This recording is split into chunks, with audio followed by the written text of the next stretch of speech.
Hi Pisces, we're going to do your love reading real quick. So this is for Pisces, Sun, Moon, Rising, Venus. I don't know what is going on with this candle. There we go.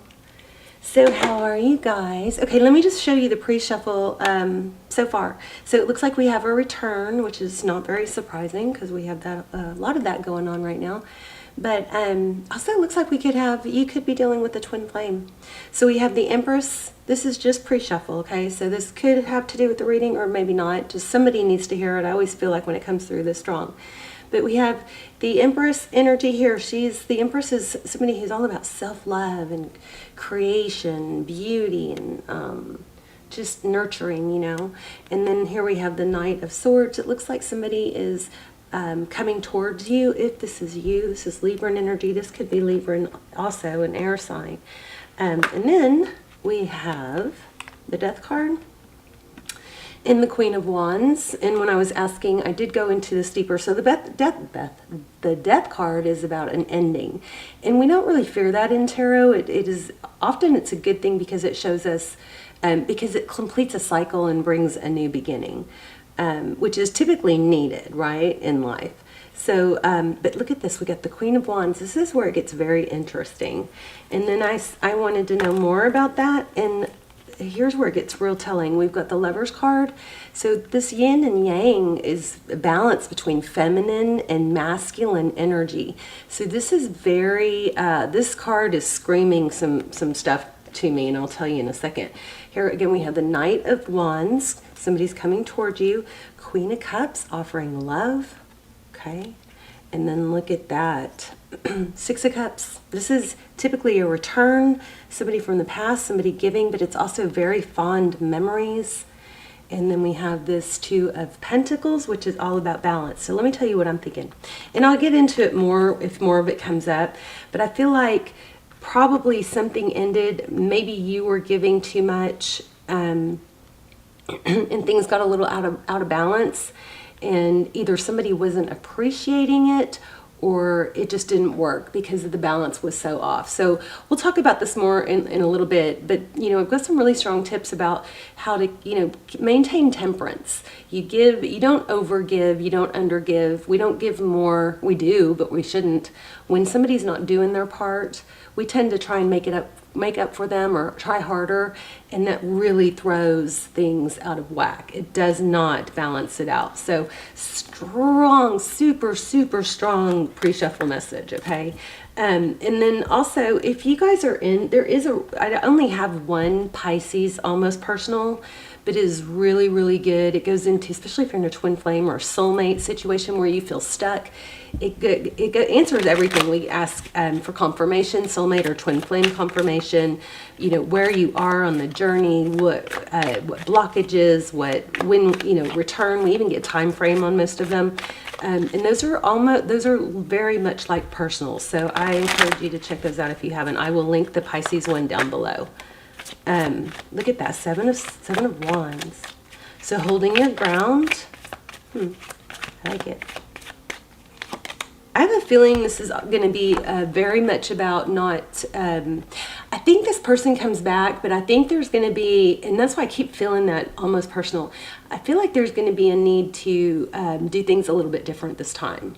So seven of Wands. So this is, you know, holding your ground, it's maintaining your standards and your value. And it looks like you've done some healing or you've withdrawn with this Four of Swords, okay?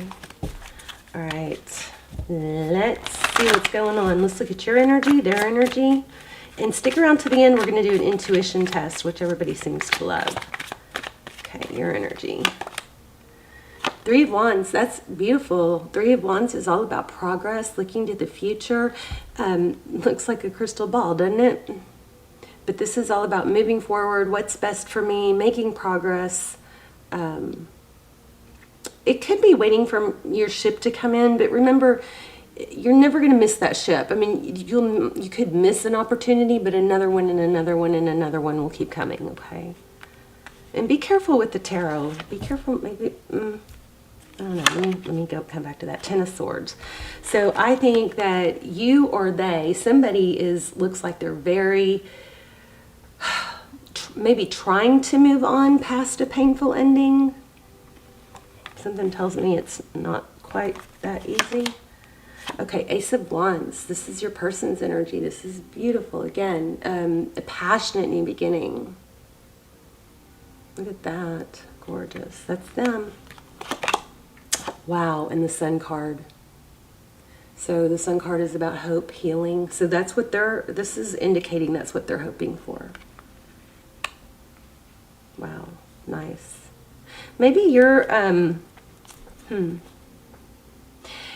Pisces, you may be a little bit afraid because maybe it was just so painful that you don't want to go through that again.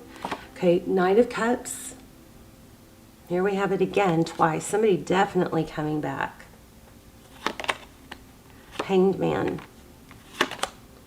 King of Swords. Okay, so I feel like somebody came forward with love, right? Things were good. Then they pulled back and became somewhat detached. See how that sword is down?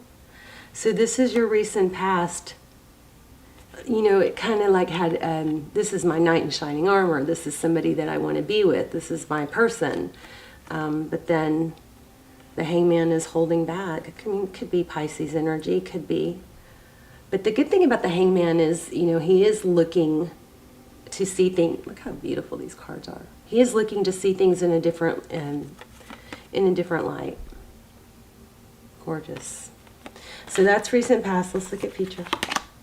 And there he is again, coming back. Strong return energy here. Five of Cups. Ooh, sadness. So this person is really focused on what they lost. Or you are. The roles could be reversed. Here's Eight of Wands. Communications coming. And bottom of the deck, communication. And remember when I said Temperance? So this is my cue. I need to tell you guys my theory or what I think is happening or that needs to be done differently. So Four of Pentacles, that's fear of lack. That's fear of losing out. Somebody I think is going to communicate that to you. And I'm going to put that there so we don't forget it. So communication coming, something probably about, and this is happening a lot, something probably about, you know, not able to let go.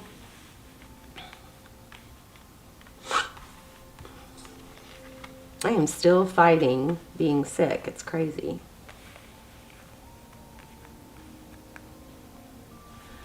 Okay, let's start clarifying Seven of Swords. Looks like there was some deception. Seven of Swords sometimes can be avoidance. Wow, the Emperor. Now you have Emperor, Empress. Oh my gosh. Okay, strong twin flame. So, or soulmate. So again, I'll link that down below. Now remember, if it is a twin flame, that explains why it's so hard to let go. But doesn't mean you're supposed to be with somebody that you're not happy with. If they're not in a mature place or if they're not ready to commit or you know, do things the right way, then you're not supposed to sit around and wait for them. That actually might be part of your lesson. Wow. Okay, that's Lucy in the background trying to make a bed. Sorry. So Judgment, again, strong return energy. This is, typically it's can we try again? And some of you might be dealing with an Aries. Looks like there could be some control.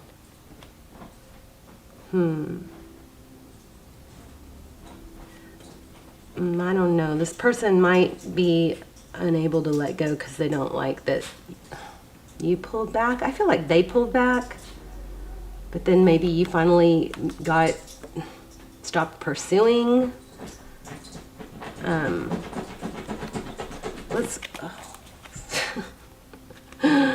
What are you gonna do? That's Lucy trying to, like, you know, make a bed on the bed.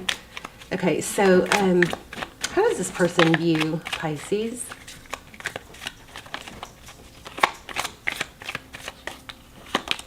I almost said, don't let me forget to talk about this. Remember, I felt Temperance with the yin yang. Okay, here we go. King of Cups. It's definitely a lot of love. We have had King and Queen of Cups now. How do they feel about you? They have a lot of love. How do they view the situation?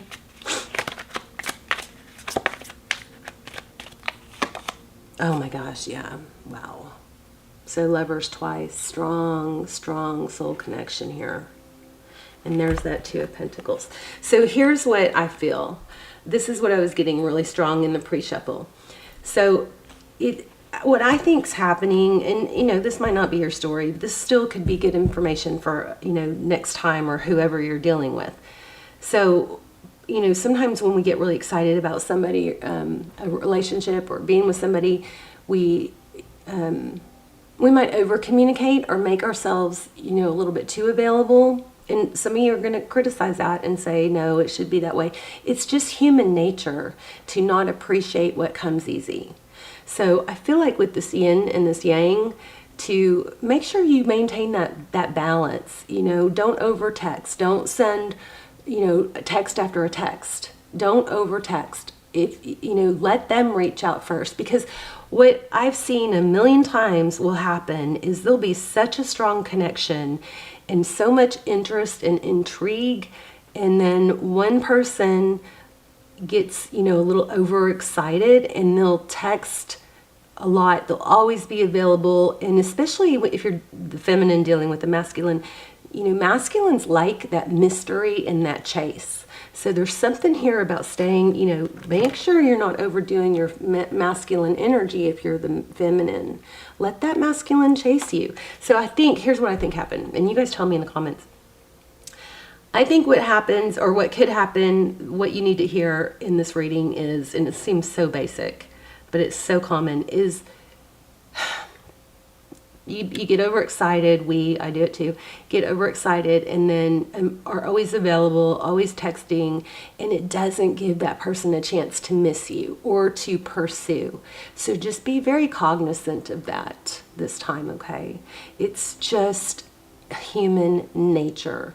If somebody's calling and texting us all day, then it just, we just take it for granted. You know, it's not as valuable. So I mean, pretty simple, basic reading, but you definitely have a return. And I think that's something you can tweak to hold interest. And even if this isn't somebody that you want to be with, which I think it is, because it looks like a twin flame, practice that, you know, practice pulling back or letting there be space. If you're with somebody in a new relationship, even if you're in a solid relationship and living together, if you're always there and you don't have your own life, then the other, you know, it's just, it doesn't stay exciting and interesting. You've got to keep it interesting, you know. It's so, think about it. If somebody doesn't text you, we're looking at our phone, we're sitting there going, oh, I wish they would text. But you got to give them that opportunity to feel that way. If they're texting us, put yourself in the other position, okay? So if somebody's texting you like crazy, even if you really, really like them, it kind of takes away a little bit of the excitement, you know? So I don't know, hopefully that helps somebody. I just feel like that was just screaming at me in the pre-shuffle, and that's what the Temperance card is. It's about holding back, maintaining balance, not overgiving, not undergiving, okay? And I think you had an issue with that with this person in the past. Okay, so I'm going to lay out 3 crystals, and I'm going to focus on one, and I want you guys to use your intuition and try and see which one I am focused on. Here's black obsidian, this little cute, beautiful amethyst sphere, and this is rose quartz. And I am focusing on one. So take a deep breath, and you guys let me know which one you chose. And say hi in the comments if you chose the black obsidian. You were correct. All right, Pisces, I so hope this helped. Let me know. It's kind of like something we know, but it's good to be reminded. Also, check out that, if you want something deep, check out that Twin Flame Pisces Almost Personal. I will link it. And if you haven't subscribed, I strongly suggest you do that if you watch the channel a lot, because all my intentions are set for my subscribers. So your energy will come in stronger, clearer if you subscribe. All right. I love you guys. Let me know. Bye, Pisces.